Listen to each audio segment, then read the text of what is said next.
Welcome to Small Waters Fishing with Mike Pehanich.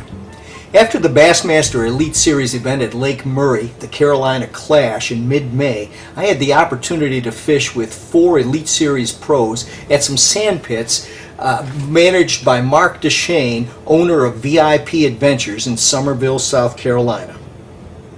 Klein, legendary angler, Bassmaster Elite Series. I think we'll get a few bites. You know, this is a well-managed 60-acre body of water, and I know it's got a great population of fish in it. But the first thing I noticed as soon as we launched the boat is they've had an algae bloom here, so the water is very green, very fertile. And looking at the shoreline, you see a lot of overhangs. This is a dredged body of water, so you know the banks are pretty vertical.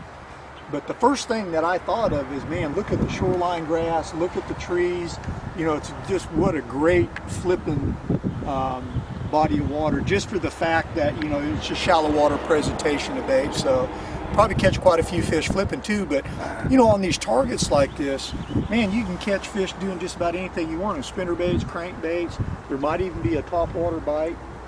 But I am definitely looking forward to it. Now we're going to probably start out flipping here, Gary. What do you notice here, and how are you going to select your bait and tackle as a result of your early observation? Well, I'm going to put on one of my favorites. You know, flipping stick, 25-pound test fluorocarbon, 100% trilene, probably a 1/4 ounce or 5/16 weight, and a sugar crawl. I mean, it's one of the best shallow water technique or baits. Rig it Texas. You can fish it in the cover and not get hung up, aggravate the fish, get them to bite. That's going to be definitely one of the techniques that I'll use. Okay. All right, let's get on the water and put it to test. I'm looking forward to it. All right. Gary started fishing some overhang and floating brush just a few short feet from the launch ramp. He had a hit within 30 feet, but that fish might have proved deceptive. Fishing the outside edge of the cover produced only 2 small fish. Gary's been fishing Bassmaster events since 1979, and it didn't take him long to figure things out. The bass were tucked in tight to that steep shoreline.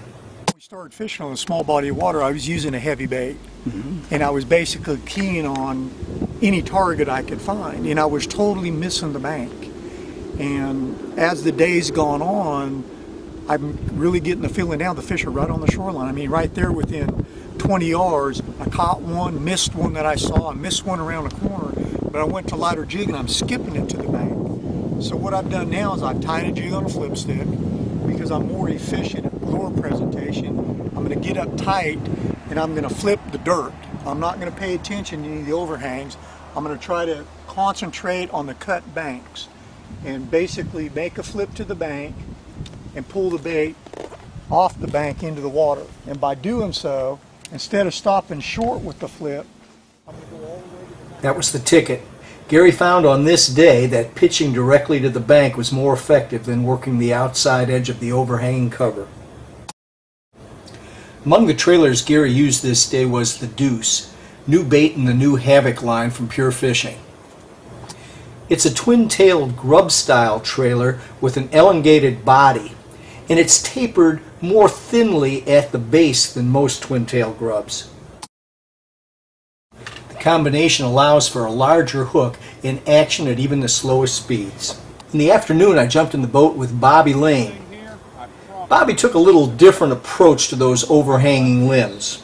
You can see that I have maybe a ½ a foot under that willow tree right there, or this wax myrtle. I like to take and roundhouse my frog. One skip to there. The frog is under the tree where you can't even see it. I then take my rod and pop it. I can't even see that frog right now. A lot of times, poof, you'll hear them hit it, or sometimes they'll come and get it right when it gets out. You can see that frog coming out of there now. They'll either hit it there, or they'll hit it when it goes in most of the time. Oh, man. That's amazing. Now let me show you this. This isn't a big fish. Oh, I got the chill bumps. This is awesome. I skipped this frog. It hits the bank. Whoosh, he ate it. I set the hook immediately. Let me show you how bad he is hooked. Now this is only a small pound bass. and 3/4 fish probably. Both hooks through the top of his mouth.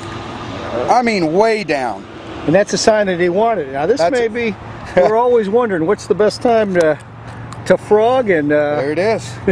here it is right now. As we're showing you, I catch one. I mean, that's proof, guys. That is. Bobby took a two-pronged approach for the rest of the day, alternating between a jig and the frog. It proved deadly effective. That crawl hanging in that mouth. And you can see where I caught him is dead on top of the mouth here. So we'll let him go real quick. And I'll show you what I'm using. I have this is my new craw fatty. This is the bait I designed. I mentioned earlier about black and blue, black and red. I'd say we try one or the other. I've elected to put a jig on, a black and red jig, and I put my black and red craw fatty on. Have been coming down the bank, haven't been seeing much. Everything seems the same, the depth, whatnot. I skipped it under this tree here. The minute the bait went in, the fish grabbed it. So kind of what that's telling me, the fish are shallow. You might have to fish a little bit longer to generate. Finally, hear what Gary had to say about small waters. The key thing is that whenever you get the opportunity to go to a body of water that has a tremendous population of fish in it, I think it's really important to use that to better your knowledge and your understanding of the techniques that you're using. What a great testing ground.